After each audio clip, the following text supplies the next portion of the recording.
One day, isang araw, sa buhay ni Andrew Policarpio. Tao po. Tao po ang disconnector. Andrew, ang disconnector na kuryente. Hala, ngayon na pala ang bayaran. Last deadline na ba? Sa makalawa pa sweldo ko eh. Para na si Junjun yan. Mag-aaral pa para sa exam, mainitan yun pag walang fan, tas kailangan pa nun mang wifi. Baka naman pwede pa mapag-usapan si disconnector. Dahil mo sa charm, tulad ng paano mo ako na-attract sa'yo, kaya ako na-in-love sa'yo eh.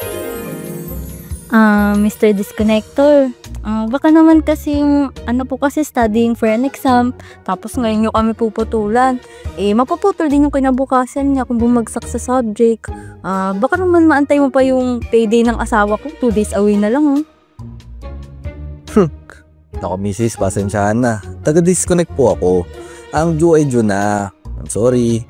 Baka pwede ka naman magpautang pre oh. Bayaran na lang kita sa makalawa. Di po tayo close. Trabaho lang ito.